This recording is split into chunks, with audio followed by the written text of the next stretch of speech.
kawan-kawan, saya Gideon Sirait. Di sini saya akan mereview sebuah jurnal yang berjudul Pengembangan Produk Pangan Fungsional Berbasis Ubi Kayu dalam Menunjang Ketahanan Pangan. Baik kawan-kawan, sebelum kita membahas hasil dan pembahasannya, di sini saya akan menjelaskan sedikit mengenai tanaman ubi kayu ini. Indonesia merupakan negara yang kaya akan sumber daya alam, di antaranya yaitu tanaman yang berkhasiat. Salah satu tanaman yang berkhasiat yang kita ketahui yaitu tanaman ubi kayu atau yang sering kita dengar singkong. Tanaman ubi kayu atau singkong ini telah dikelola secara tradisional di negara kita Indonesia ini dan telah dikenal luas oleh masyarakat. Adapun kegunaan atau manfaat dari tanaman ubi kayu ini yaitu digunakan sebagai bahan baku industri dan pangan ternak. Dan adapun kandungan yang terdapat dari tanaman ubi kayu yaitu adanya fosfor, vitamin C, protein, kalsium, vitamin B1, zat gizi, dan lain-lain. Tanaman ubi kayu ini juga digunakan sebagai bahan baku pangan fungsional karena tanaman ubi kayu ini memiliki scopoletin, di mana scopoletin ini termasuk dalam komponen abiotik yang digunakan sebagai fungsi fisiologis bagi kesehatan. Scopoletin ini sendiri merupakan senyawa fenolik yang termasuk dalam keluarga 7 karbosilat coumarin. Scopoletin ini sendiri memiliki khasiat bagi kesehatan tubuh kita dan telah diteliti secara ilmiah bahwasanya khasiatnya yaitu sebagai anti kanker, anti depresi, anti alergi, dan lain-lain. Dan tanaman ubi kayu ini berkhasiat juga sebagai anti hipertensi, di mana ia akan memperlebar saluran peredaran darah dan memperlancar peredaran darah kita. Itu dia teman-teman. Selanjutnya kita akan membahas mengenai proses-prosesnya. Di sini saya akan membahasnya sedikit, di mana produk olahan pangan fungsional yang akan dibuat dari tepung ubi kayu pada penelitian ini yaitu berupa flakes. Definisi dari flakes ini sendiri merupakan makanan sarapan kekinian yang banyak digemari dan dikonsumsi oleh masyarakat. Salah satu flakesnya yaitu flakes ubi kayu. Adapun proses pengolahan produk olahan pangan fungsional flakes ini meliputi pengolahan bahan, pemanasan, pendinginan, pembentukan lembaran, pencetakan, serta pemanggangan. Berdasarkan uraian tersebut, maka diperlukanlah penelitian tentang aktivitas antioksidan scopoletin dari ubi kayu pada produk olahan pangan fungsional yang berupa tepung ubi kayu dan flakes. Adapun alat dan bahan yang digunakan pada produk pembuatan flake ubi kayu ini, saya akan menunjukkan alat dan bahannya di slide yang ini. Alat yang digunakan yaitu neraca analitik, pisau, oven, grinder, moister, blends, dan lain-lain. Begitu dengan bahannya ada ubi kayu, varietas mango, metanol, aquades. Selanjutnya, tujuan dari peneliti mengangkat tema ini karena tanaman ubi kayu ini dapat digunakan sebagai alternatif bahan baku sereal, pengganti dari beras. Dan kandungan yang terdapat dari tanaman ubi kayu ini memiliki banyak sekali manfaat. Kemudian, bagaimana cara penguji mengklaim produk ini sebagai produk pangan fungsional? Adapun tahapan-tahapan yang dilakukan para penguji sehingga ini dikatakan sebagai produk pangan fungsional, diantaranya yaitu yang pertama yaitu dilakukannya pembuatan tepung dari ubi kayu. Setelah selesai pembuatan tepungnya, kemudian dilakukan pengolahan produk pangan dari tepung ubi kayu atau flakes. Setelah selesai pembuatan flakes, selanjutnya peneliti menentukan kadar airnya dan kadar abunya. Setelah selesai menentukan kadar abunya, para peneliti langsung melakukan pengujian kadar vitamin C-nya menggunakan metode spektrometri. Adapun tahapan-tahapan yang dilakukan pada peneliti ini dengan menentukan kadar vitamin C-nya diantaranya yaitu dilakukannya pembuatan larutan induk vitamin C 100 ppm. Setelah itu menentukan panjang gelombang maksimumnya.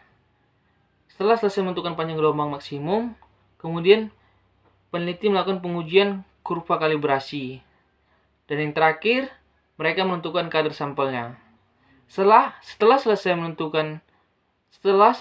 menguji kadar vitamin C-nya, selanjutnya peneliti melakukan pengujian terhadap kadar vitamin A-nya dengan menggunakan metode HPLC.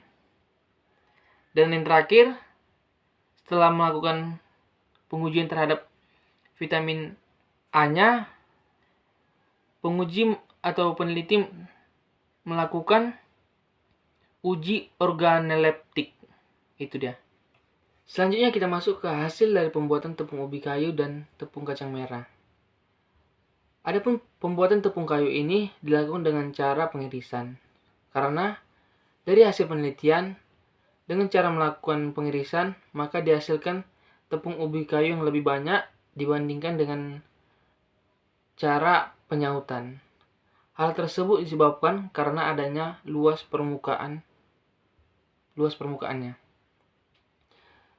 Sedangkan proses pembuatan tepung kacang merah ini dilakukan dengan cara pengupasan kulit, pengeringan, dan penepungan. Selanjutnya, hasil dari flake ubi kayu. Dari hasil pembuatan flake ubi kayu, dihasilkan warna dan rasa yang berbeda-beda, tergantung daripada penambahan kacang merah yang ditambahkan.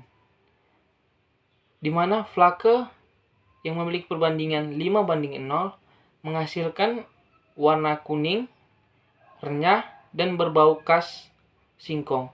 Sedangkan flake yang memiliki perbandingan 4:1, 3:2, 2:3 menghasilkan warna kuning kecoklatan, renyah, dan berbau khas singkong dan kacang merah.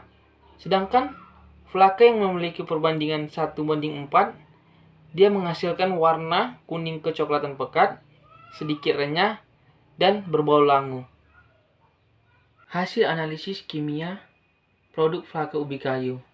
Dari hasil analisis ini, dapat kita lihat bahwa substitusi kacang merah dapat menurunkan kadar air dari flake yang dihasilkan. Dan kadar air yang terendah dari produk flake ubi kayu dengan perbandingan tepung ubi kayu dengan tepung kacang merah, yaitu dengan perbandingan 2:3.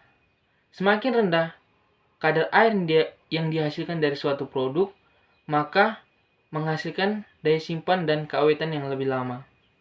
Dan substitusi kacang merah ini juga dapat menghasilkan protein dan lemak yang sangat signifikan.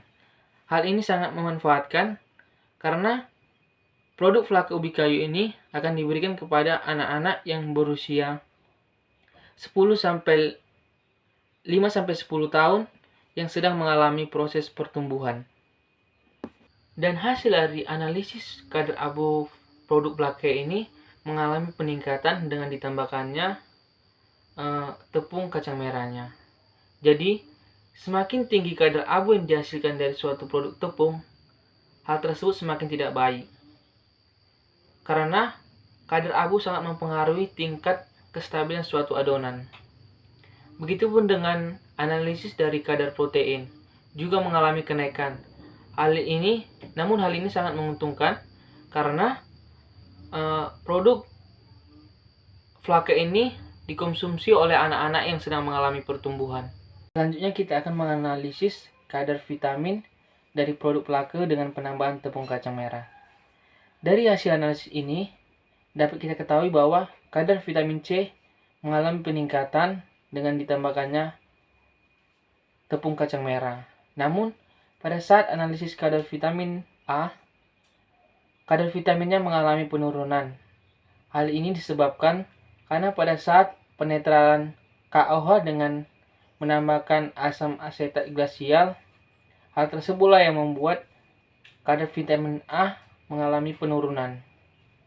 Sebab kadar vitamin A tidak tahan terhadap asam. Kemudian pada saat menganalisis kadar vitamin E pada produk Flake dengan penambahan tepung kacang merah, tidak ditemukannya kadar vitamin E. Hal tersebut disebabkan pada saat pembuatan tepung kacang merah dilakukannya penjemuran. Hal tersebutlah yang membuat kadar vitamin E menghilang. Sebab kadar vitamin E tidak tahan terhadap terik matahari. Jadi, hasil dari penelitian dengan penambahan tepung kacang merah pada produk Flake ini, bahwasanya kadar abu dan kadar vitamin C mengalami peningkatan. Namun, pada kadar air, kadar vitamin A, vitamin E mengalami penurunan.